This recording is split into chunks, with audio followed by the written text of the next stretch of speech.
हाँ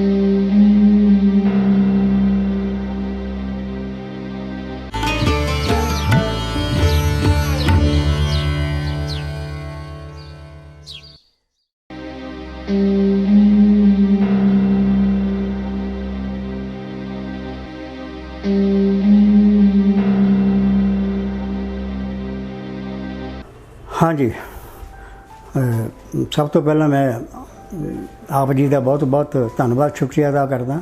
तुसीं अपना टाइम कढ़िया और मेरे को पुजे आ। मेरे जरा जे मैं अपनी बचपन की साहित्यक यात्रा बारे गल करा, मैं साहित्यक यात्रा इस करके कह रहा कि मैं जो पंजवीं या चौथी च पढ़ना होएगा, मेरी साहित्यक यात्रा उदों तो ही शुरू हुई है। किदां शुरू हुई है? मेरी जड़ियाँ किताबां कोर्स दी होंदियां किताबां स्कूल दियाँ, वो मैं हिंदी पंजाबी जिन्ने भी साइंस जो भी सगा वो मैं पढ़ के एक पासे रख दिंदा। उस तो बाद मेरा काम सेगा दूसरे मैगजीन। उन्होंने दिनों के विच कुछ मैगजीन बहुत मशहूर से जिन्होंने विचों चंदा मामा एक मैगजीन हिंदी दे विच, और मैं पढ़दा हिंदी रहा। एक मैगजीन हुंदा सा राजा भैया। अच्छा, वो नॉवल मैं वो जेडे मैगजीन से पैसे तो कोल हुंदे नहीं सी, जेब खर्च भी बड़ी मुश्किल मिलता हा। तो साढ़े एक शहर दे विच एक घंटा घर आ, थल्ले कुआड़िया हुंदा सीगा, तो वो को बड़ी पुरानी रद्दी पई हुंदी सी। तो मैं रद्दी ना 10-12 मैगजीन वो को चक के लैने और चक के लिया के तो मैं घर लिया के रख लेने और उन्होंने कला कला पढ़ना। और मज़े की गल यह है कि मैं उन्होंने जोड़ा पढ़ लेंदा सीगा उन्होंने मैं जिल्दबंदी आप करदा सी। उसकी जिल्दबंदी करनी, जिल्द बन के रख लेने सारे। और मैं जे रात को अपनी पढ़ के हटिया ना, सौन तो पहला भावें 10 मिनट या 15 मिनट मैं वो पढ़ के फिर मैं नींद आनी हुंदी सी। और जिस दिन मैं नहीं पढ़ता सीगा तो मैंने ऐ लगता से जिद्दां लोग सौन लगे कोई दुध पींदे या चाह पींदे है ना, मैनू ऐ लगदा सी अज कुछ मैं कुछ कीता नहीं। और एक तरह नाल मैनू इदां लगदा भी मेरा जिहड़ा बचपन तो ही जिहड़ी मेरे सफ़र है साहित्य दा मेरी ये शुरू हो गया सीगा। और इस सफ़र इदां दा सीगा हर रोज़ एक नवी पुस्तक एक नवी कहानी वो मैनू पढ़न चाहिदी हुंदी सी। और जिस दिन नहीं मिलती हुंदी सी तो मैनू ऐ लगदा सीगा भी अज कुछ खालीपन। तो शाम के वक्त जिसले शाम का वक्त होना तो मैं कुछ ना कुछ पढ़न लभना, दिल से लगता होंदा कि की पढ़िए। तो मैं जेडे मैगजीन जो पुराने जिल्द बनी हुंदी सी दोबारा फिर पढ़ना उन्होंने।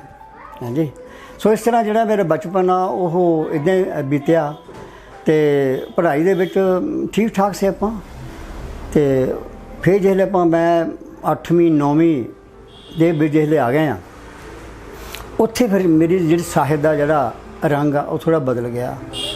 मैं बड़े नॉवल जोड़े हिंदी के पढ़ने शुरू करते। मैनू याद आ साढ़े एक हिंदी के टीचर होंदे सी, उन्हों नाम सी मास्टर रतन लाल। तो उन्होंने एक बारी क्लास के विच, ये शायद 9वीं क्लास की गल आ, उन्हें एक नॉवल जिस बच्चे को खड़ा किया तो उन्होंने पढ़ने लाता। 2 घंटे उस नॉवल पढ़न लगे, 2-2.5 घंटे। और मैं 2-2.5 घंटे शायद मैं अपना सिर भी खुरकिया होएगा। तो वो इन्ना मेरे ते प्रभाव होया। और जी मेरी वो प्रभाव इन्ना होया भी रात सुता पिया भी उस नॉवल बारे मैं सोचता रहा। सो ये जी मेरी एक जी ना साहित्यक जी भुख सी, वो मैनू ऐ लगता भी जिदा मैं जन्म का ही भुखा होवांगा। तो वो गाह तो गाह जी घटी नहीं पर बढ़ती गई है। तो वह एक जोड़ा नैगेटिव असर ये होया कि मेरी पढ़ाई तो साढ़े फादर साहब जिसले मैं देखते से भी अपने हत्थ च बहुत बड़ा हरन को नॉवल फड़िया मोटा। और मज़े की गल है मेरे को जिन्ना मोटा नॉवल आता सीगा ना मैनू उन्नी ज़्यादा खुशी हुंदी सी। और शायद तुहानू सुन के हैरानी भी होएगी, मैं रात तो शुरू हो के सवेर का सूरज चढ़ जाता सीगा। मैनू हजे भी एक नावल याद आ, वो नानक सिंह उन्होंने नावल सीगा, वो नाम मैनू याद नहीं आ रहा। तो काफ़ी मोटा नावल सी वो, नसूर हाँ नासूर, वो काफ़ी मोटा नावल सी, मेरे ख्याल 500-600 पेज का होना वो। तो मैं रात में शुरू किया, सवेरे दिन चढ़ गया से वो, मैंने पढ़न लगे, मैं छड़ नहीं सकिया। यानी कि इन्ना जुनूनी सीगा नावल मतलब पढ़ने का। और पंजाबी दे विच जिहड़ी सीगी मैं अखबारां उन्हां दे अकाली पत्रिका, जो स्कूलों आना, स्कूलों आके बस्ता रख देना, तो साढ़े दुकान सामने एक दुकान जुत्तियां दी हुंदी सीगी, ते ओहदे कोल अखबार आंदी, साढ़े तो घर आंदी नहीं सी। तो मैं बस्ता रख के रोटी बाद खानी, पहला अखबार देखनी, उहदे कहानी है कोई लेख है। यानी कि उन्होंने दिनों च मैं जो संपादकी और जो खबर मैं अच्छी तरह बहुत ग्रहण कर ला पैसे। सो एक तरह की कई बार मैं सोचता भी शायद कोई जन्मजात कोई कुट्टी इदां की जिहड़ी आ जिहड़ी मैनूं ਸਾਹਿਤ ਵੱਲ ਉਹ ਲੈ ਕੇ ਜਾ ਰਹੀ है। और मजे की गल है भी साढ़े घर चों मेरे तो इलावा होर कोई भी ਸਾਹਿਤ ਦੇ प्रति कोई रुचि नहीं सी हुंदी। तो साढ़े फादर साहब मेरे उत्थों नावल फड़ के सिट दिंदे ਹੁੰਦੇ ਤੇ ਉਹ ਕਹਿੰਦੇ ਸੀ ਵੀ ਉਹ ਦੇਖਦੇ ਸੀ ਵੀ ਜਿਹੜਾ ਮੇਰੇ ਲੜਕੇ ਦੀ ਹੈ ਜਿਹੜੀ ਸਹਾਇਤਾ ਇਹਦੀ ਪੜ੍ਹਾਈ ਨੂੰ ਡਿਸਟਰਬ ਕਰ ਰਿਹਾ, तो दबके मारने, मैं देख लिया अगे तो तेनों पढ़ देनू, मैं तेनों मारूंगा, तेनों बाहर कढ़ दूँगा। लेकिन ਸਾਹਿਤ एक जी जिस तरह एक नशेड़ी बंदा, तुसीं जिन्ना मर्जी कह लो, वो नशा अपना पूरा करना ही है। वही हालात मेरे से जब तक नहीं सी मिलता तो नशा। तो उस तो बाद मैं जिस तरह जॉब चला गया, जॉब दे विच मेरे को टाइम बहुत सी पढ़ने का। तो उत्थे मैं हिमाचल की गल है, उत्थे मैं जिन्ने भी दुकानां सी नॉवलों दियां उन्हां दा कल्ला मैं किताब पढ़ चुकी है। मेरी ड्यूटी होंदी सब स्टेशन की बिजली की सब स्टेशन के उपर काम कुम बहुता नहीं सी हुंदा। तो मैं 2-4 नॉवल ले आने, मैं सारी दिहाड़ी उही पढ़ते रहना। फिर उस तो बाद मेरा जिहले मेरी मैरिज लाइफ हुई आ, तो मैरिज लाइफ दे विच भी ये जिहड़ी मेरी प्रॉब्लम ये लागू रही आ।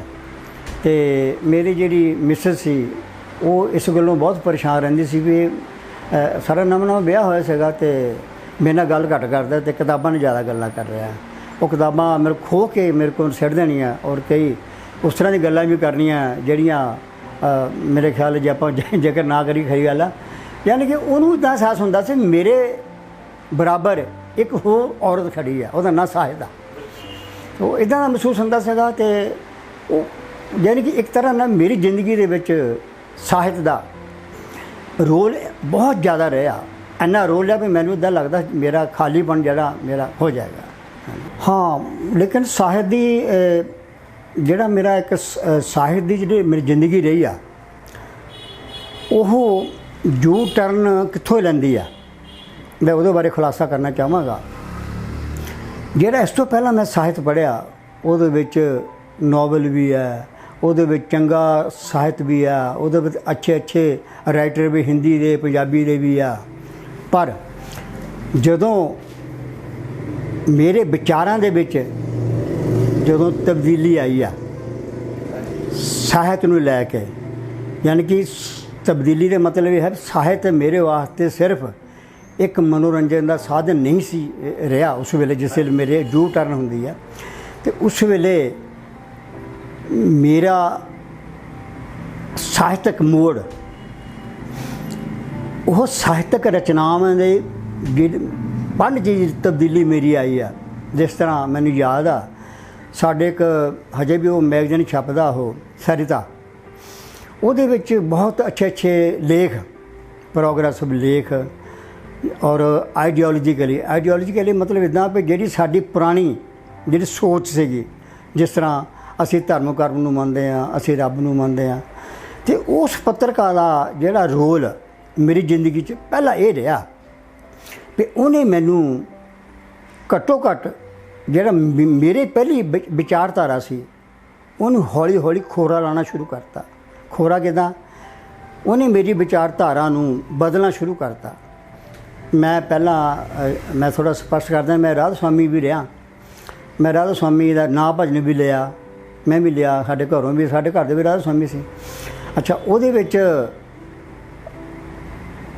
उस तो बाद जिसले मैं मेरा पढ़न की जी यू टर्न आ गया, मेरा इलाका बदल गया, पढ़ने का रुझान बदल गया, एक तरह टेस्ट बदल गया, तो फिर मेरे मन च घट्टो घट्ट उस डेरा नूं जिन्होंने राधा स्वामी कहते उहदे प्रति मेरे अंदर संदेह के बीज पैदा हो गए। और किन्ने पैदा किए? हो ਸਾਹਿਤ ने पैदा किए, सरता ने पैदा किए।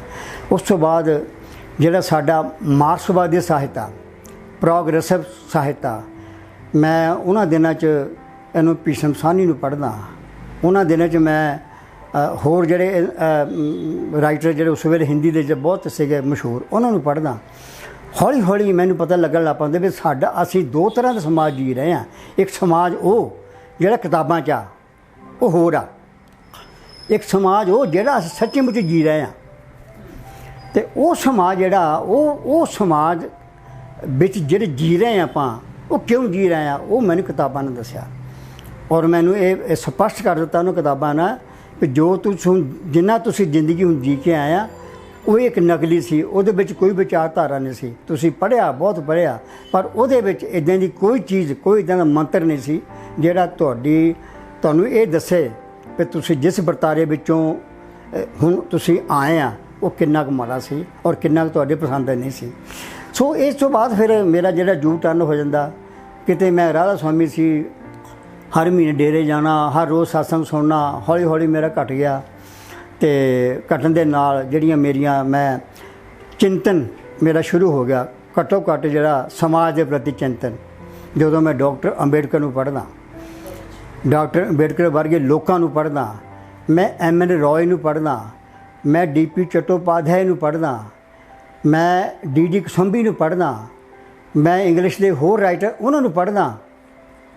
ਖਾਸ ਕਰਕੇ ਮੈਂ ਜਦੋਂ ਬੁੱਧ ਦੇ ਦਰਸ਼ਨ ਨੂੰ ਪੜ੍ਹਦਾ, ਉਹਦੇ ਦਰਸ਼ਨ ਤੋਂ ਬਾਅਦ, ਪੜ੍ਹਨ ਤੋਂ ਬਾਅਦ ਮੇਰਾ ਜਿਹੜਾ ਦਿਮਾਗ ਦਾ ਜਿਹੜਾ ਵਿਜ਼ਨ ਆ, ਸੋਚਣ ਦੀ ਮੇਰਾ ਉਹ ਇੱਕਦਮ ਦਿਸ਼ਾ ਬਦਲ ਗਈ ਆ।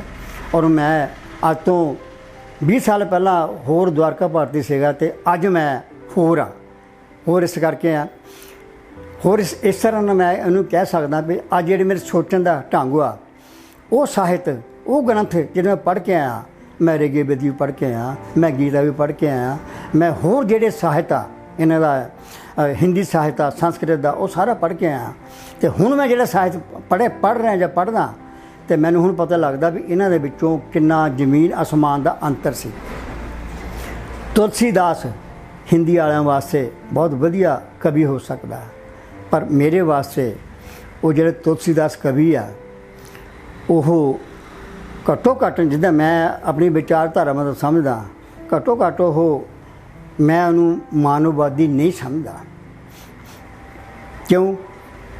ਮੈਂ ਇਸ ਕਰਕੇ ਨਹੀਂ ਸਮਝਦਾ, ਜਿਹੜੀ ਉਹਦੀ ਵਿਚਾਰਧਾਰਾ, ਜਿਹੜਾ ਉਹਦੇ ਵਿੱਚ ਉਹਨੇ ਬੋਲੇ ਆ, ਜੋ ਉਹਨੇ ਪੇਸ਼ ਕੀਤਾ ਆਪਣੀ ਕਵਿਤਾਵਾਂ ਦੇ ਵਿੱਚ, ਅਤੇ ਉਹ ਕਿਤੇ ਵੀ ਕਿਸੇ ਪਾਸਿਓਂ ਵੀ ਕਿਸੇ ਮਾਨਵਵਾਦੀ ਨਹੀਂ ਹੈ। ਜਿਸ ਵੇਲੇ ਉਹ ਕਹਿੰਦਾ ਇੱਕ ਸ਼ੂਦਰ ਆ, ਇੱਕ ਨਾਰੀ ਆ, ਉਹ ਕਹਿੰਦੇ ਵੀ ਸਾਰੇ ਇਹਨਾਂ ਨੂੰ ਜੁੱਤੀ ਥੱਲੇ ਰੱਖਣ ਦੀ ਜਿਹੜੀ ਗੱਲ ਹੁੰਦੀ ਆ, ਅਤੇ ਮੇਰਾ ਮਨ ਵਿਦਰੋਹ ਕਰਦਾ ਇਹਨਾਂ ਗੱਲਾਂ ਤੋਂ, ਉਸ ਸਾਹਿਤ ਪ੍ਰਤੀ ਮੇਰਾ ਵਿਦਰੋਹ ਹੋ ਜਾਂਦਾ। ਔਰ ਮੈਂ ਉਹ ਫਿਰ ਦੇਖਦਾ ਉਹ ਸਾਹਿਤ ਜਿਹੜਾ ਔਰਤ ਦੇ ਪ੍ਰਤੀ ਲੜਦਾ, ਔਰਤ ਦੇ ਹੱਕ ਵਿੱਚ ਗੱਲ ਕਰਦਾ, ਦਲਿਤ ਦੇ ਹੱਕ 'ਚ ਗੱਲ ਕਰਦਾ, ਗਰੀਬ ਆਦਮੀ ਦੇ ਹੱਕ 'ਚ ਗੱਲ ਕਰਦਾ, ਕਿਸਾਨ ਦੀ ਗੱਲ ਕਰਦਾ, ਕਿਸਾਨ ਦੇ ਮਜ਼ਦੂਰ ਦੀ ਗੱਲ ਕਰਦਾ।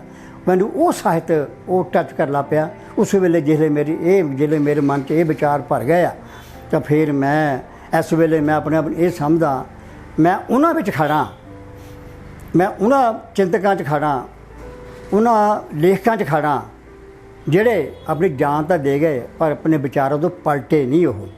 ਉਹਨੇ ਔਰਤ ਵਾਸਤੇ ਵੀ ਕੰਮ ਕੀਤਾ, ਉਹਨੇ ਗਰੀਬ ਆਦਮੀ ਵਾਸਤੇ ਵੀ ਕੰਮ ਕੀਤਾ, ਅਤੇ ਉਹਨੇ ਕਿਸਾਨਾਂ ਵਾਸਤੇ ਵੀ ਕੰਮ ਕੀਤਾ। ਹਾਂ, ਜਿਹੜੀ ਇੱਕ ਜੇ ਮੈਂ ਆਪਣੇ ਉਸ ਵੇਲੇ ਸਾਹਿਤ ਦੀ ਜੇ ਰੁਝਾਨ ਦੀ ਗੱਲ ਕਰਾਂ, ਤਾਂ ਕਿਤੇ ਕਿਤੇ ਮੇਰੇ ਮਨ ਤੌਖਲੇ ਜ਼ਰੂਰ ਪੈਦਾ ਹੁੰਦੇ ਆ। ਖਾਸ ਕਰਕੇ ਉਹਨਾਂ ਲੇਖਕਾਂ ਦੇ ਜਿਹੜੇ ਸਾਡੇ ਪੰਜਾਬੀ ਦੇ ਪੁਰਾਣੇ ਲੇਖਕ ਆ, ਜਿਸ ਤਰ੍ਹਾਂ ਸੰਤੋਖ ਸਿੰਘ ਧੀਰ ਆ, ਜਾਂ ਹੋਰ ਉਹਦੇ ਸਮਕਾਲੀ ਜਿਹੜੇ ਲੇਖਕ ਆ, ਉਹਨਾਂ ਦਾ ਪੂਰਾ ਰੁਝਾਨ ਕਿਸਾਨੀ ਵੱਲ ਰਿਹਾ। ਚਾਹੇ ਕਿਸਾਨੀ ਛੋਟੀ ਆ, ਚਾਹੇ ਕਿਸਾਨੀ ਵੱਡੀ ਆ, ਉਹਨਾਂ ਦੀਆਂ ਔਕੜਾਂ, ਉਹਨਾਂ ਦੇ ਸਮਾਜਿਕ ਸਰੋਕਾਰ ਕਿੱਦਾਂ ਰਿਹਾ। ਲੇਕਿਨ ਮੈਂ ਜਿੰਨੀਆਂ ਰਚਨਾਵਾਂ ਪੜ੍ਹੀਆਂ ਉਹਨਾਂ ਦੇ ਵਿੱਚ ਉਹਨਾਂ ਲੋਕਾਂ ਦਾ ਕਿਤੇ ਜ਼ਿਕਰ ਨਹੀਂ ਆਉਂਦਾ ਜਿਹੜੇ ਉਹ ਕਿਸਾਨਾਂ ਦੇ ਮੂੰਹ 'ਚੋਂ ਗਿਰੇ ਉਹ ਦਾਣੇ ਆ, ਗਿਰੇ ਉਹ ਦਾਣੇ ਕਿਸਾਨਾਂ ਦੇ ਮੂੰਹ 'ਚ ਡਿੱਗਦੇ ਜਿਹੜੇ ਦਾਣੇ ਆ ਉਹਨਾਂ ਨੂੰ ਚੁੱਕ ਕੇ ਉਹਨਾਂ ਨਾਲ ਆਪਣਾ ਢਿੱਡ ਭਰਦੇ ਆ। ਉਹਨਾਂ ਦੀ ਗੱਲ ਕਿਸੇ ਵੀ ਰਚਨਾ ਦੇ ਵਿੱਚ ਮੈਂ ਨਹੀਂ ਦੇਖੀ। ਮੈਂ ਬਹੁਤ ਰਚਨਾਵਾਂ ਪੜ੍ਹੀਆਂ ਉਹਨਾਂ ਦੀ ਪੜ੍ਹੀਆਂ, ਲੇਕਿਨ ਇੱਦਾਂ ਦੀ ਕੋਈ ਮੇਰੇ ਕੋਲ ਨਹੀਂ ਆਈ। ਮੈਂ ਉੱਥੋਂ ਮੈਂ ਡਿਫਰ ਕਰਦਾ ਇਹਨਾਂ ਗੱਲਾਂ 'ਤੇ। ਔਰ ਮੈਂ ਜਿਹੜੀ ਮੇਰਾ ਲਿਖਣ ਦਾ ਜਿਹੜਾ ਢੰਗ ਆ, ਸੋਚਣ ਦਾ ਢੰਗ ਆ, ਉਹਨਾਂ ਲੋਕਾਂ ਵਾਸਤੇ ਆ, ਖਾਸ ਕਰਕੇ ਜਿਹਨਾਂ ਨੂੰ ਆਪਾਂ ਦਲਿਤ ਕਹਿੰਦੇ ਆ। ਹਰ ਤਰ੍ਹਾਂ ਦਲਿਤ ਆ, ਜਾਤ ਪੱਖੋਂ ਵੀ ਆ ਅਤੇ ਪੈਸੇ ਵੱਲੋਂ ਵੀ ਦਲਿਤ ਆ, ਹਰ ਤਰ੍ਹਾਂ ਦਲਿਤ ਆ। ਅਤੇ ਮੇਰੀ ਜਿਹੜੀ ਕਲਮ ਹੈ ਇਸ ਵੇਲੇ ਜਿਹੜੀ ਖੜੀ ਆ ਉਹ ਉਹਨਾਂ ਦੇ ਪ੍ਰਤੀ ਸਮਰਪਿਤ ਆ। ਇਹਦਾ ਮਤਲਬ ਇਹ ਨਹੀਂ ਕਿ ਜੇ ਮੈਂ ਸਮਰਪਿਤ ਹਾਂ ਮੈਂ ਦੂਸਰੀ ਨਹੀਂ ਗੱਲ ਕਰਦਾ, ਮੈਂ ਕਰਦਾ ਸਾਰਿਆਂ ਉਹ ਦੂਸਰੀ ਗੱਲ ਵੀ ਕਰਦਾ। ਜਿੱਥੇ ਕਿਸੇ ਨਾਲ ਬੇਇਨਸਾਫੀ ਹੁੰਦੀ ਆ ਮੇਰੀ ਕਲਮ ਜਾਂ ਮੇਰੇ ਵਿਚਾਰ ਉੱਥੇ ਖੜ੍ਹੇ ਆ, ਉਹਨਾਂ ਦੇ ਬਿਲਕੁਲ ਵਿਰੋਧ 'ਚ ਖੜ੍ਹੇ ਆ। ਪਿੱਛੇ ਜਦੋਂ ਕਿਸਾਨਾਂ ਦੀ ਆ ਮੂਵਮੈਂਟ ਚੱਲ ਰਹੀ ਆ ਉਹਦੇ ਮੈਂ ਹੱਕ 'ਚ ਅਸੀਂ ਕਵਿਤਾਵਾਂ ਲਿਖੀਆਂ, ਅਸੀਂ ਉਹਨਾਂ ਦੇ ਮੂਵਮੈਂਟ 'ਚ ਗਏ ਆ, ਉੱਥੇ ਉਹਨਾਂ ਦੀ ਗੱਲ ਕੀਤੀ ਆ। ਇਹਦਾ ਮਤਲਬ ਇਹ ਨਹੀਂ, ਪਰ ਜਿਹੜਾ ਸਾਡਾ ਸੋਚਣ ਦਾ ਜਿਹੜਾ ਤਰੀਕਾ ਢੰਗ ਆ ਉਹ ਮੇਰਾ ਜਿਹੜਾ ਹੈਗਾ ਇਹੀ ਆ ਵੀ ਜਿਨ੍ਹਾਂ ਲੋਕਾਂ ਦੀ ਅੱਜ ਤੱਕ ਕਿਸੇ ਨਾਲ ਗੱਲ ਨਹੀਂ ਕੀਤੀ ਮੈਂ ਉਹਨਾਂ ਦੀ ਗੱਲ ਜ਼ਰੂਰ ਕਰਨੀ ਚਾਹਾਂਗਾ। ਔਰ ਉਹਨਾਂ 'ਤੇ ਹੀ ਮੈਂ ਜਿਹੜਾ ਆਪਣਾ ਜਿਹੜਾ ਜ਼ਿਆਦਾ ਫੋਕਸ ਹੈ ਉਹ ਮੈਂ ਰੱਖਦਾ।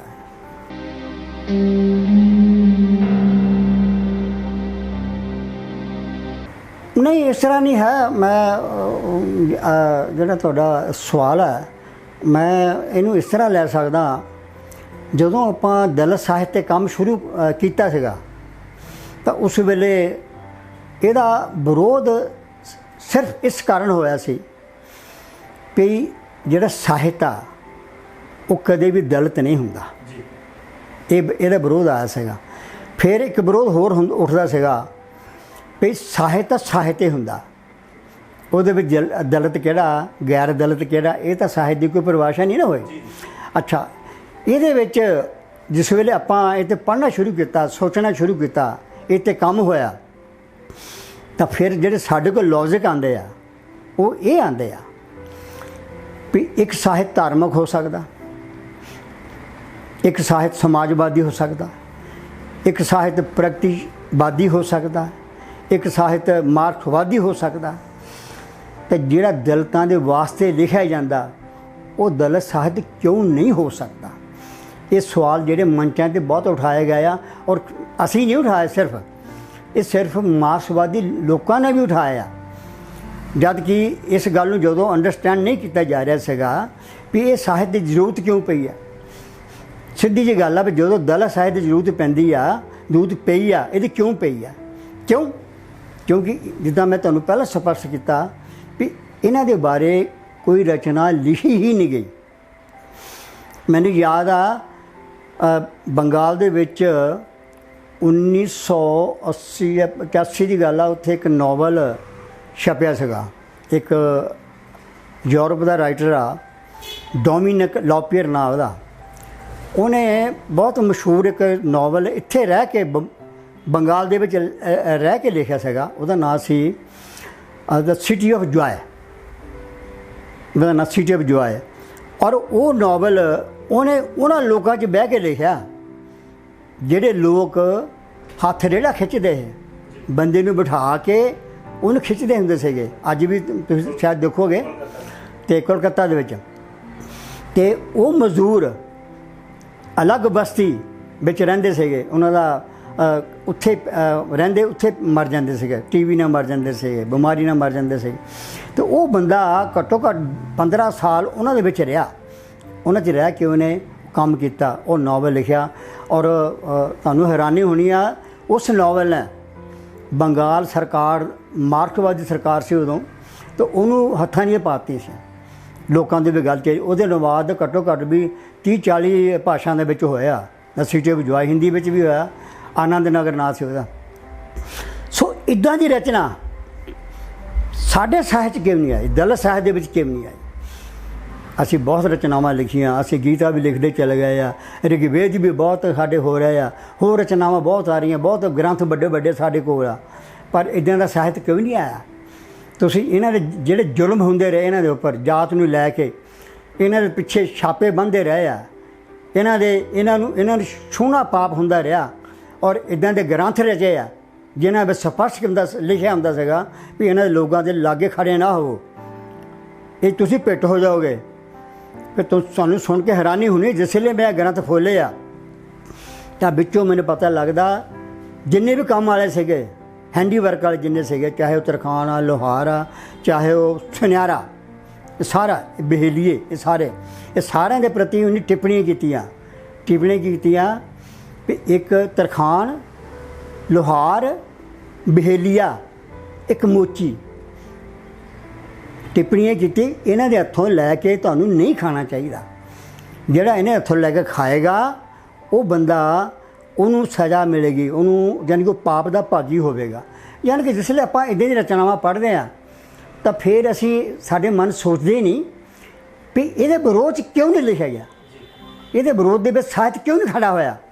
ਮਾਰਕਸਵਾਦੀ ਸਾਹਿਤ ਖੜਾ ਹੋ ਗਿਆ, ਪ੍ਰਗਤੀਵਾਦੀ ਸਾਹਿਤ ਖੜਾ ਹੋ ਗਿਆ, ਔਰ ਉਹ ਆਦਰਸ਼ਵਾਦੀ ਸਾਹਿਤ ਖੜਾ ਹੋ ਗਿਆ, ਅਧਿਆਤਮਵਾਦੀ ਖੜਾ ਹੋ ਗਿਆ, ਅਤੇ ਇਹਦੇ ਵਿਰੋਧ 'ਚ ਇਹ ਸਾਹਿਤ ਕਿਉਂ ਨਹੀਂ ਖੜਾ ਹੁੰਦਾ।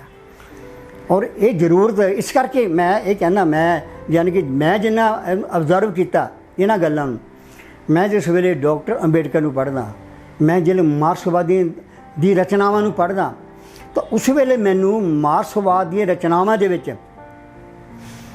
एक दलित किते खड़ा नज़र नहीं आंदा, उहदी किसी समस्या का किते जिक्र नहीं हुंदा। पर जिस वेले मैं अंबेडकर नूं पढ़दा ते उहदियां रचनावां दे विच हर तरह जिक्र होंदा, हर गरीब आदमी जिक्र होंदा, औरत दा जिक्र होंदा, दलित आदमी दा जिक्र होंदा। और जिस वेले उहदा जिक्र होंदा, जिस वेले अंबेडकर नूं कोई पढ़दा फिर तुहानूं पता लगदा बाकी तुहाडी दृष्टि स्पष्ट हुंदी, हाँ बई ये काम क्यों नहीं होया।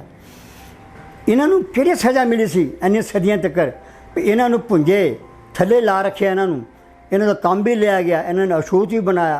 सो ये जिहड़ा साडा समाजिक वितकरा जिहड़ा ना जी सिर्फ इस पक्षों नहीं है, गरीब अमीर पक्षों नहीं है, वो पाड़ा अलग हो सकता, वो पाड़ा पुर भी हो सकता।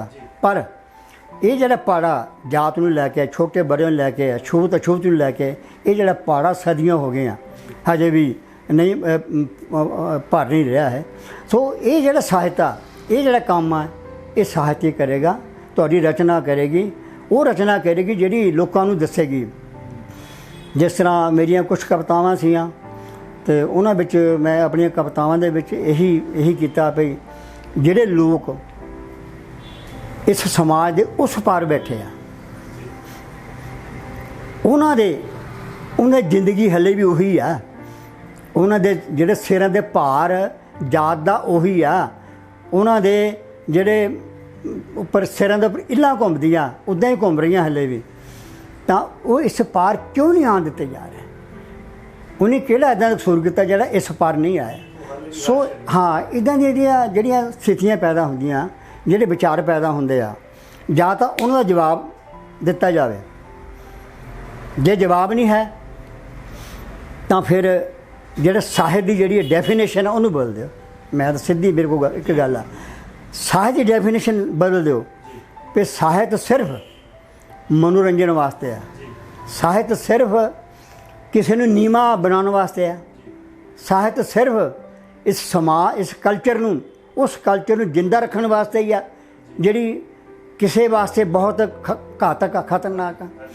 सो मैं उस जिहड़ा साहित्य आ उस साहित्य नूं उहदी जे तुसीं परिभाषा नहीं बदलदे तां फिर उस साहित्य नूं अगे वधाउणा ही पऊगा सानूं, जिहड़ा साहित्य सारिਆਂ ਨੂੰ नाल लैके चलदा, गरीब आदमी नाल लैके चलदा, छोटी जिहड़ी जात पक्षों वो नाल लैके चलदा। सो ये एक बहुत डूंगी गहराई आ जिहड़े लोग ये सवाल करते हैं। तो जिस वेले ये मेरे मन से सवाल आते हैं तो उस वेले मैं झूठ रचदा, उस वेले मैं मशालची नॉवल का जिहड़ा उहदा अनुवाद करदा हिंदी च, उस वेले मैं हो कवितावां दा रचनावां दा मेरे मन च जिहड़ा वो सवाल आते हैं। तो ये जिहड़ी मेरी जिहड़ी विचारक प्रगति है जां बदलाव है जां जू टरना, इस साहित्य नाल तां आया है। नाले साढ़े बहुत सज्जन मित्र आ जिन्हां दे कुछ अज हैगे आ, कुछ चले गए आ, तो उन्हां दा भी एक रोल बहुत भारी रहा। मैं उन्हां विच खास तौर पर साढ़े मित्र एक ब्राह्मण सी ज्ञान सिंह उन्हों का एक तो साढ़े नहीं साढ़े ज्ञान सिंह भगत सीगे ही ना। उस तो पहले साढ़े होर मित्र रहे आ वो इत्थे यूनीवर्सिटी रहे आ तो वो सीगे ब्राह्मण, लेकिन उन्होंने जी विचारधारा उन्होंने विचार सीगे वो साढ़े ते दिमाग ते बहुत असर किया। उन्होंने सानू दसिया भी इन्हां ग्रंथां दे विच इन्हां नूं पढ़ो, इन्हां दा एनालिसिस करो, इन्हां दा विश्लेषण करो, इन्हां विच जो गलत लिखिया उन्हां दे खिलाफ लिखो। नहीं ते वो बंदे अज साडे मेरे कोल नहीं आ, लेकिन जिहड़ियां उन्हां दी गल्लां उन्होंने मैनू संसार के लिटरेचर बारे दसिया सारा भी आह लिटरेचर तुहानूं पढ़ना चाहिए, तुहानूं एम.एन. रॉय पढ़ना चाहिए, तुहानूं डी.पी. चट्टोपाध्याय पढ़ना चाहिए, तुहानूं लोकायत पढ़नी चाहिए आ, तुहानूं मार्क्सवाद पढ़ना चाहिए। तो मैनूं लगदा भी असीं जिहड़ा वो साडा जिहड़ा एक पहलू आ, एक जिहड़ा पल वा जां क्षण वा, वो साडे ते बहुत भारू रहा, कम से कम मेरे ते बहुत भारू रहा। और अज मैं जिस स्टेज ते खड़ा वो इत्थे खड़ा, मैं किसी भी अच्छे विद्वान दे नाल मैं आर्गू कर सकदा संस्कृति के उपर। जे वो संस्कृति नूं ते उपर गल करना चाहता तो मैनू पक्का यकीन आ मैं कम से कम मैं जित्ते नहीं देवांगा इस कल्चर के समाजिक दे विच कल्चर विच जी। तो क्यों ये साडी जिहड़ियां साडी चीज़ां अंदरों उगमदियां, ये कोई बाहरों नहीं आंदियां, साडे अंदरों पैदा होंदियां, ऑबजर्व करते हैं। तो इहदा सारा जिहड़ा मैं जिहड़ा पूरा इहदा श्रेय आ वो मैं साहित्य नूं दिंदा, वो साहित्य नूं जिहड़ा पढ़ के मैं अज इत्थे पुज्जा। और इसे जिहड़ियां सारियां जिहड़ियां विचारधारक चीज़ां मेरे जिंदगी किहड़े पड़ा रहे आ, वो सारा मैं अपनी जिहड़ी आत्म कथा इस मोची दे विच आ मैं बहुत अच्छे और शॉर्ट ढंग नाल मैं दसिया।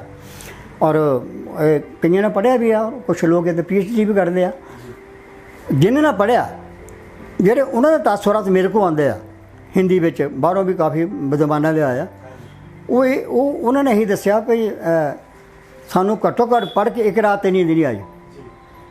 क्यों जिहड़ी घटनावां असीं साडे नाल वापरियां, मेरे नाल वापरियां, परसनली वापरियां, उन्होंने कभी नाम ही नहीं सुनिया होगा। जिस तरह मैं एक घटना साडे को जदों मैं जॉब करदा सीगा उदों उस वेले दी घटनावां कुछ कास्ट नूं लैके किदां साडे नाल डिमिक्रेशन होया जी। तो दूसरा जदों मैं फिर अपने ठीहे ते बहिंदा, जो ठीहे ते बहिंदा तो ठीहे ते मेरे नाल किस तरह लोग आते आ, उन्हां दा रुझान की हुंदा मेरे नाल, उन्हां दी गलबात की हुंदी आ, मैं उन्हां दीयां गल्लां नूं बड़े अच्छे ढंग नाल ऑबजर्व करदा। और उन्हां नूं ऑबजर्व करके जिहड़ी मेरी कलम आ ਉਹਦੇ ਵਿੱਚ मसाला मिलता, रॉ मटीरियल मैं उन्होंने को लैना, जेह्ड़े मैं आके मेरे नाल बिहेव किदां करदे मैं देखदा रहिंदा। मेरा जिहड़ा मैं पत्थर है जिते कम करदा, मान लो मैं इत्ते जे कोई हथौड़ी बाहर आ ना चमड़े नूं कुट्टण वास्ते, तां जिहड़ा बंदा मैनूं मिलदा जां मिल के गया वो की बोल रहा, ਉਹਦੀ ਜਿਹੜੀ ट्यून आ ਉਹ थोड़ी ਦੇ ਵਿੱਚ ਹੁੰਦੀ ਆ, ਉਹ ਜ਼ੋਰ ਨਾਲ ਵੱਜਦੀ ਆ, ਘੱਟ ਜ਼ੋਰ ਨਾਲ ਵੱਜਦੀ ਆ। ਇਹ ਸਾਰਾ ਕੁਛ ਮੈਂ ਕਈ ਵਾਰ ਸੋਚਦਾ ਹੁੰਦਾ ਵੀ ਜਿਹੜੀ ਥੋੜੀ ਆ ਮੇਰੇ ਹੱਥ 'ਚ ਇਹ ਮੇਰੀ ਜ਼ਬਾਨ ਆ। ਹਾਲਾਂਕਿ ਮੈਨੂੰ ਜਿਹੜਾ ਇਹ ਵਿਚਾਰ ਆ ਜਾਂ ਇਹ ਮੈਨੂੰ ਬਾਅਦ 'ਚ ਮੇਰੇ ਦਿਮਾਗ 'ਚ ਆਉਂਦਾ ਵੀ ਹਾਂ ਬਈ ਮੇਰੇ ਉਸ ਵੇਲੇ ਥੋੜੀ ਮੈਂ ਜ਼ੋਰ ਦੀ ਮਾਰੀ ਆ, ਕਿਉਂ ਮਾਰੀ ਆ, ਹਾਂ ਪ੍ਰਤੀਕਰਮ ਉਸ ਚੀਜ਼ ਦਾ। ਸੋ ਇਹ ਜਿਹੜੀ ਚੀਜ਼ਾਂ ਜਿਹੜੀਆਂ ਹੈਗੀ ਸਾਹਿਤ ਦਾ ਜਿਹੜਾ ਇਹ ਰੋਲ ਮੇਰਾ ਖਿਆਲ ਵੀ ਇਹ ਤੋਂ ਜ਼ਿਆਦਾ ਹੋ ਵੀ ਕੀ ਸਕਦਾ। ਮੇਰਾ ਖਿਆਲ ਇੰਨਾ ਹੀ ਹੁੰਦਾ ਕਿਸੇ ਬੰਦੇ ਨੂੰ ਉਹ ਘੱਟ ਪੜ੍ਹੇ ਲਿਖੇ ਨੂੰ ਵੀ ਉਹ ਇੰਨਾ ਮਤਲਬ ਉੱਪਰ ਪਹੁੰਚਾ ਦਿੰਦਾ, ਵਿਚਾਰਕ ਧਾਰਕ ਤੌਰ 'ਤੇ ਇੰਨਾ ਕੁ ਉੱਪਰ ਪਹੁੰਚਾ ਦਿੰਦਾ ਭਈ ਉਹ ਕਮ ਸੇ ਕਮ ਖੁਦ ਵਿੱਚ ਹੀਨ ਭਾਵਨਾ ਜਿਹੜੀ ਉਹ ਮਹਿਸੂਸ ਨਹੀਂ ਕਰਦਾ।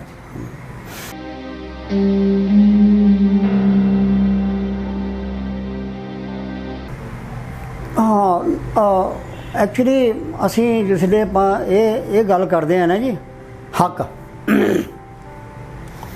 उस वेले मैनू ऐं लगता पर जिदा कोई राजनीति की गल कर रहा, राजनीति और हक ये दो अलग अलग चीज़ां। सपोज मैं राजनीति में आ गया, राजनीति में मैं सत्ता भी ले ली है, हक मैनू मिल गया, लेकिन अफसोस की गल और ਇਹ ਗੱਲ ਆ ਵੀ ਮੈਂ ਉਹ ਸੱਤਾ ਲੈ ਕੇ, ਉਹ ਰਾਜਨੀਤੀ ਵਾਲਾ ਹੱਕ ਲੈ ਕੇ ਮੈਂ ਲੋਕਾਂ ਨੂੰ ਕਿੰਨਾ ਕੁ ਵਿਚਾਰਧਾਰਾ ਤੌਰ 'ਤੇ ਬਦਲਤਾ। ਮੈਂ ਲੋਕਾਂ ਨੂੰ ਚੰਗੇ ਸੁਵਿਧਾਵਾਂ ਦੇ ਦਿੱਤੀਆਂ, ਉਹਨਾਂ ਨੂੰ ਖਰੇ ਘਰ ਵੀ ਦੇ ਦਿੱਤੇ ਆ, ਉਹਨਾਂ ਨੂੰ ਜ਼ਮੀਨਾਂ ਵੀ ਦੇ ਦਿੱਤੀਆਂ। ਪਰ ਚੱਕਰ ਜਿਹੜਾ ਸਾਡਾ ਵਿਚਾਰਧਾਰਕ ਜਿਹੜੀ ਸਾਡੀ ਲੈਵਲ ਆ, ਕਿ ਅਸੀਂ ਉਹਨੂੰ ਉੱਪਰ ਲਗਾਏ ਆ, ਕਿ ਅਸੀਂ ਲੋਕਾਂ ਨੂੰ ਇਹ ਦੱਸਿਆ ਵੀ ਤੁਹਾਡੇ ਨਾਲ ਇਹ ਹੁੰਦਾ ਰਿਹਾ ਔਰ ਗਾਹਾਂ ਨਾ ਹੋਵੇ, ਇਹਦੇ ਵਾਸਤੇ ਵਿਚਾਰਕ ਧਾਰ ਤੌਰ 'ਤੇ ਖੜੇ ਹੋ ਜਾਓ। ਮੈਂ ਹੁਣ ਜੇ ਮੈਂ ਸਪਸ਼ਟ ਗੱਲ ਕਰਾਂ, ਮਾਇਆਵਤੀ 3 ਟਰਮਾਂ ਘੱਟੋ ਘੱਟ 4 ਟਰਮਾਂ ਉਹ ਯੂਪੀ ਦੇ ਵਿੱਚ ਰਹੀ ਆ, ਯੂਪੀ ਦੇ ਵਿੱਚ ਰਹੀ ਆ ਉੱਥੇ ਦੀ CM। ਅੱਛਾ, ਜੇ ਮੈਂ ਉੱਥੇ ਜਾਂਦਾ, ਅੱਜ ਜਾਂਦਾ, ਤਾਂ ਮੈਨੂੰ ਬਹੁਤ ਘੱਟ ਲੋਕਾਂ 'ਚ, ਲਗਭਗ ਨਹੀਂ ਦੇ ਬਰਾਬਰ ਲੋਕਾਂ ਦੇ ਵਿੱਚ ਵਿਚਾਰਧਾਰਕ ਪਰਿਵਰਤਨ ਨਜ਼ਰ ਆਉਂਦਾ। ਅੱਜ ਉਹੀ ਉੱਥੇ ਜਾਤ ਪਾਤ ਆ, ਉਹੀ ਉੱਥੇ ਗੁੰਡਾਗਰਦੀ ਆ। ਜੇ ਅਸੀਂ ਕੁਛ ਅੰਬੇਡਕਰ ਦੇ ਨਾਂ 'ਤੇ ਜਾਂ ਬੁੱਧ ਦੇ ਨਾਂ 'ਤੇ ਕੁਛ ਪਾਰਕ ਬਣਾਉਂਦੇ, ਕੁਛ ਬਿਲਡਿੰਗਾਂ ਬਣਾ ਦਿੰਦੇ ਆ, ਅਤੇ ਇਹਦੇ ਨਾਲ ਵਿਚਾਰਧਾਰਕ ਕ੍ਰਾਂਤੀ ਨਹੀਂ ਆ ਸਕਦੀ। ਇਹ ਤਾਂ ਹੁਣ ਸਪਸ਼ਟ ਹੋ ਗਿਆ। ਕੱਲ੍ਹ ਨੂੰ ਸੱਤਾ ਕੋਈ ਨਹੀਂ ਰਹਿੰਦੀ ਮਾਇਆਵਤੀ ਕੋ, ਜਾਂ ਜਿਹੜੇ ਅਬਲਾ ਤਾਂ ਹੈ ਹੀ ਨਹੀਂ, ਹੁਣ ਹੈ ਹੀ ਨਹੀਂ। ਜੇ ਕੱਲ੍ਹ ਨੂੰ ਸੱਤਾ ਤਾਂ ਕੋਈ ਹੈ ਨਹੀਂ, ਲੇਕਿਨ ਅਸੀਂ ਦੇਖਦੇ ਹਾਂ ਪਈ ਜਿੰਨਾ ਚਿਰ ਉਹ ਸੱਤਾ 'ਚ ਰਹੀ ਆ, ਹੋ ਸਕਦਾ ਜਿਹੜਾ ਗਰੀਬ ਆਦਮੀ ਦਾ ਜਾਂ ਦਲਿਤਾਂ ਦਾ ਦਬਦਬਾ ਜ਼ਰੂਰ ਰਿਹਾ ਹੋਏਗਾ, ਪਰ ਅੱਜ ਉਹ ਦਬਦਬਾ ਹੈ। ਜਿਹੜੀ ਅੱਜ ਦੀ ਸਰਕਾਰ ਆ, ਕਿ ਉਹ ਦਬਦਬਾ ਉਹ ਕਾਇਮ ਰੱਖਿਆ ਔਰ ਰੱਖਣ ਦਿੱਤਾ ਉਹਨੇ। ਅੱਜ ਵੀ ਉੱਥੇ ਝਗੜੇ ਹੋ ਰਹੇ ਆ, ਲੋਕਾਂ ਨੂੰ ਮਾਰ ਕੁੱਟ ਹੋ ਰਹੀ ਆ, ਮੁਸਲਮਾਨਾਂ ਨੂੰ ਮਾਰਿਆ ਜਾ ਰਿਹਾ, ਦਲਿਤਾਂ ਨੂੰ ਕੁੱਟਿਆ ਮਾਰਿਆ ਜਾ ਰਿਹਾ, ਲੜਕੀਆਂ ਸੜ ਰਹੀਆਂ, ਲਾਸ਼ਾਂ ਉਹਨਾਂ ਦੀ ਸੜਾ ਰਹੇ ਆ। ਸਵਾਲ ਇਹ ਹੱਕ, ਮਤਲਬ ਇਹ ਹੱਕ ਵਾਸਤੇ ਤੁਹਾਨੂੰ ਵਿਚਾਰਧਾਰਕ ਤੌਰ 'ਤੇ ਤਿਆਰ ਕਰਨਾ ਪੈਣਾ। ਉਹਦੇ ਵਾਸਤੇ ਸਾਡੇ ਕੋਲ ਜਿਹੜਾ ਇੱਕ ਵੱਡਾ ਜਿਹੜਾ ਮੀਡੀਆ, ਉਹ ਸਾਹਿਤ ਹੈਗਾ। ਜਿੱਦਾਂ ਮੈਨੂੰ ਪਤਾ ਲੱਗਾ ਸਾਹਿਤ ਪੜ੍ਹ ਕੇ ਵੀ ਮੇਰੇ ਹੱਕ ਆ, ਮੇਰੇ ਵਿਚਾਰ ਆ, ਇਸੇ ਤਰ੍ਹਾਂ ਅਸੀਂ ਚਾਹੁੰਦੇ ਹਾਂ ਵੀ ਜੇ ਤੁਸੀਂ ਹੱਕ ਦੀ ਗੱਲ ਕਰਨੀ ਹੈ ਤਾਂ ਤੁਸੀਂ ਹੱਕ ਸਾਹਿਤ ਥਰੂ ਗੱਲ ਕਰੋ। ਤੁਸੀਂ ਉਹਦੀ ਤੁਸੀਂ ਆਪਣੇ ਅੰਦਰ ਚੇਤਨਾ ਇੱਕ ਜਗਾਓ ਕਿ ਸਾਡੇ ਨਾਲ ਆਹ ਬੁਰਾ ਹੋ ਰਿਹਾ। ਜੇ ਮੈਨੂੰ ਪਤਾ ਹੀ ਨਹੀਂ ਮੇਰੇ ਹੱਕ ਕੀ ਆ ਔਰ ਮੈਂ ਹੱਕ ਦੇ ਲੈਣੇ ਆ, ਤੇ ਮੈਨੂੰ ਲੱਗਦਾ ਨਹੀਂ ਵੀ ਆਪਾਂ ਜਿਹੜੀ ਹੱਕ ਹੁੱਕ ਦੀ ਗੱਲ ਕਰ ਲਈਏ। ਇੱਕ ਨਾਅਰਾ ਤਾਂ ਜ਼ਰੂਰ ਹੋ ਸਕਦਾ, ਇੱਕ ਨਾਅਰਾ ਹੋ ਸਕਦਾ, ਪਰ ਇਹ ਕੋਈ ਸਾਨੂੰ ਚੇਂਜ ਨਹੀਂ ਹੈ, ਕੋਈ ਵਿਚਾਰਧਾਰਕ ਚੇਂਜ ਨਹੀਂ ਹੈ। ਅਸੀਂ ਐਕਚੁਅਲੀ ਚਾਹੁੰਦੇ ਕੀ ਹਾਂ, ਮੇਰੀ ਔਰ ਮੇਰੇ ਵਰਗਿਆਂ ਦੀ ਜਾਂ ਅੰਬੇਡਕਰ ਦੀ ਜਿਹੜੀ ਵਿਚਾਰਧਾਰਾ, ਉਹ ਕੋਈ ਇਹ ਸਿਰਫ ਇਹ ਨਹੀਂ ਹੈ ਵੀ ਅਸੀਂ ਜਿਹੜੇ ਦਲਿਤ ਆ ਜਾਂ ਗਰੀਬ ਆ ਅਸੀਂ ਉਹਨਾਂ ਨੂੰ ਅਪਲਿਫਟ ਕਰਨਾ, ਸਿਰਫ ਇਹ ਨਹੀਂ ਹੈ। ਜੋ ਸਮਾਜ ਦਾ ਵਰਤਾਰਾ ਪਿੱਛੋਂ ਆ ਰਿਹਾ ਸੀਗਾ ਉਹਨੂੰ ਖ਼ਤਮ ਕਰਨਾ, ਯਾਨੀ ਕਿ ਜਿਹੜੇ ਜਾਤ ਪਾਤ ਰਾਹੀਂ ਪਾੜੇ ਆ ਉਹ ਖ਼ਤਮ ਕਰ ਦੇਣੇ ਆ। ਜਗੀਰਦਾਰੀ ਰਵੇ, ਉਹਨੂੰ ਕੋਈ ਪ੍ਰੋਬਲਮ ਨਹੀਂ ਹੋ ਸਕਦੀ ਕਿਸੇ ਨੂੰ। ਪਰ ਜਿਹੜੇ ਕਲਚਰਲ ਤੌਰ 'ਤੇ ਅਸੀਂ ਜਿਹੜੇ ਕਿਸੇ ਨੀਵਾਂ ਜੋ ਉੱਚਾ ਸਮਝਦੇ ਆ ਨਾ ਜੀ, ਉਹ ਸਾਡੀ ਸਾਈਕੋਲੋਜੀ ਦੇ ਵਿੱਚ ਆ, ਸਾਡੇ ਮਨ ਵਿੱਚ ਆ। ਉਹ ਅੰਬੇਡਕਰ ਚਾਹੁੰਦੇ ਸੀਗੇ ਵੀ ਇਹ ਜਿਹੜਾ ਸਿਸਟਮ ਆ ਇਹ ਖਤਮ ਹੋਣਾ ਚਾਹੀਦਾ। ਇਹ ਬੰਮ ਨਹੀਂ ਹੋਣੇ ਚਾਹੀਦੇ, ਇਹ ਚਮਾਰ ਨਹੀਂ ਹੋਣੀ ਚਾਹੀਦੇ, ਆਹ ਜੱਟ ਨਹੀਂ ਹੋਵੇ, ਆਹ ਫਲਾਣਾ ਨਾ ਹੋਵੇ। ਅਸੀਂ ਤਾਂ ਚਾਹੁੰਦੇ ਸਾਡੇ ਜਿਹੜੇ ਦਾਈਏ ਆ ਜਾਂ ਸਾਡੇ ਜਿਹੜੇ ਏਮ ਆ, ਟਾਰਗੇਟ ਆ ਸਾਡੇ, ਉਹ ਇਹੀ ਆ ਵੀ ਸਮਾਜ ਜਿਹੜਾ ਸਾਡਾ ਜਿਹੜਾ ਵਿਚਾਰਧਾਰਕ ਤੌਰ 'ਤੇ ਇੱਦਾਂ ਦਾ ਹੋ ਜਾਏ ਵੀ ਉਹਦੇ ਵਾਸਤੇ ਜਿਸ ਤਰ੍ਹਾਂ ਸਮਾਜ ਦੂਸਰੇ ਮੁਲਕਾਂ ਦੇ ਵਿੱਚ ਆ, ਸਾਡਾ ਵੀ ਸਮਾਜ ਜਿਹੜਾ ਉੱਦਾਂ ਦਾ ਹੀ ਹੋਵੇ। ਸੋ ਹੱਕ ਲੈਣ ਨਾਲ ਇਹ ਸਾਡਾ ਕੋਈ ਸਮਾਜ ਸੁਧਰ ਨਹੀਂ ਜਾਣਾ। ਹੱਕ ਲੈਣਾ, ਤੁਸੀਂ ਹੱਕ ਲੈਣ ਦੇ ਜਿਹੜੇ ਤਰੀਕੇ ਆ ਉਹ ਸਾਡੇ ਕੋਲ ਹੈਗੇ ਆ, ਅਸੀਂ ਲੈ ਵੀ ਸਕਦੇ ਹਾਂ, ਪਰ ਜਿਹੜੀ ਚੇਂਜ ਆ, ਜਿਹੜਾ ਪਰਿਵਰਤਨ ਆ, ਉਹ ਬਹੁਤ ਜ਼ਰੂਰੀ ਆ। ਅਤੇ ਜੇ ਉਹ ਆ ਜਾਂਦਾ ਤਾਂ ਹੱਕ ਵੀ ਸਾਨੂੰ ਆਪਣੇ ਆਪ ਹੀ, ਮੇਰਾ ਖਿਆਲ ਆ, ਉਹ ਪ੍ਰਾਪਤ ਹੋ ਸਕਦੇ ਆ।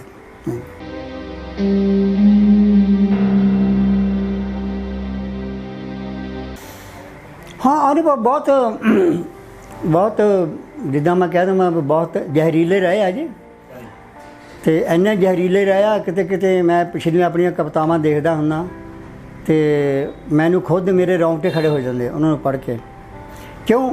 ਸਾਡੇ ਜਿਹੜੇ ਅਨੁਭਵ ਆ ਇੰਨੇ ਮਾੜੇ ਔਰ ਇੰਨੇ, ਯਾਨੀ ਕਿ ਤੁਸੀਂ ਇੱਦਾਂ ਅੰਦਾਜ਼ਾ ਲਾ ਲਓ ਵੀ ਮੈਂ ਇੱਕ ਚੰਗਾ ਭਲਾ ਬੰਦਾ, ਪੜ੍ਹਿਆ ਲਿਖਾ, ਅੱਛੀ ਨੌਕਰੀ ਦੇ ਵੀ ਹਾਂ, ਪਰ ਜਿਸ ਵੇਲੇ ਮੇਰੇ ਤਨ ਤੇ ਉਹ ਬਾਰ ਹੁੰਦੇ ਆ, ਉਹ ਸਮਾਜਿਕ ਬਾਰ ਹੁੰਦੇ ਆ, ਉਹ ਤਿੱਖੀਆਂ ਤਲਵਾਰਾਂ ਚੱਲਦੀਆਂ। ਮੇਰਾ ਜਿਹੜਾ ਪੂਰਾ ਮਾਨ ਮਰਦਨ ਮਤਲਬ ਕਿਹਦਾ ਸਭੇ ਮਾਨ, ਉਹਨੂੰ ਕਤਲ ਕਰ ਦੇਣਾ, ਉਹਨੂੰ ਵੱਢ ਦੇਣਾ, ਉਹਦੇ ਟੁਕੜੇ ਕਰ ਦੇਣੇ ਆ। ਉਹ ਜਿਹੜੇ ਅਨੁਭਵ ਜਿਹੜੇ ਨੇ ਜੀ, ਉਹੀ ਅਨੁਭਵ ਜਿਹੜੇ ਆ, ਉਹ ਇੰਨੇ ਜ਼ਹਿਰੀਲੇ ਔਰ ਇੰਨੇ ਮਾੜੇ ਆ, ਔਰ ਇੰਨੇ ਆਦਮੀ ਰਾਤ ਨੂੰ ਉੱਭਰ ਕੇ ਉੱਠਦਾ ਉਹਨਾਂ ਨੂੰ ਜਿਹੜੇ ਉਹਨੂੰ ਮਨ ਯਾਦ ਆਉਂਦੇ ਆ। ਤੁਸੀਂ ਕਿਸੇ ਵੀ ਬੰਦੇ ਨੂੰ ਤੁਹਾਨੂੰ ਕੁੱਟਣ ਦੀ ਜ਼ਰੂਰਤ ਨਹੀਂ ਪੈਂਦੀ, ਕਿਸੇ ਵੀ ਬੰਦੇ ਨੂੰ ਤੁਹਾਨੂੰ ਥੱਪੜ ਮਾਰਨ ਦੀ ਜ਼ਰੂਰਤ ਨਹੀਂ ਹੈ। ਤੁਸੀਂ ਉਹਦੀ ਯਾਦ ਦਾ ਨਾਂ ਲੈ ਕੇ ਥੋੜ੍ਹਾ ਜਿਹਾ ਆਪਣੀਆਂ ਅੱਖਾਂ ਉਹਦੇ ਮਿਲਾ ਕੇ ਉਹਦੇ ਨਾਲ ਗੱਲ ਕਰ ਲਓ, ਅਤੇ ਮੇਰਾ ਖਿਆਲ ਹੈ ਵੀ ਉਹ ਇੱਕ ਤਰ੍ਹਾਂ ਨਾਲ ਡੈਡ ਹੋ ਜਾਂਦਾ, ਮਰ ਜਾਂਦਾ। ਹਾਂ, ਉਹ ਮੈਂ ਦੇਖਿਆ, ਚਾਹੇ ਕਿੰਨਾ ਬੜਾ ਆਫਿਸਰ ਹੋਵੇ। ਮੈਂ ਅਫਸਰਾਂ 'ਚ ਰਿਹਾ, ਸਾਡੇ ਗਿਆਨ ਸਿੰਘ ਵਾਲ ਉਹਨਾਂ ਨਾਲ ਵੀ ਰਿਹਾ, ਹੋਰ ਵੀ ਸਾਡੇ ਮਿੱਤਰ ਹੈਗੇ ਆ। ਉਹ ਜੋ ਉਹਨਾਂ ਨੇ ਮੈਨੂੰ ਅਨੁਭਵ ਦੱਸੇ ਆ, ਪੜ੍ਹੇ ਲਿਖੇ ਹੋਣ ਦੇ ਬਾਵਜੂਦ ਵੀ ਉਹੀ ਕਹਿੰਦੇ ਆ ਵੀ ਜਿਹੜੇ ਅਨੁਭਵ ਆ ਇਹ ਉਦੋਂ ਤੱਕ ਠੀਕ ਨਹੀਂ ਹੋਣੇ ਜਦ ਤੱਕ ਸਮਾਜ ਨਹੀਂ ਬਦਲਦਾ।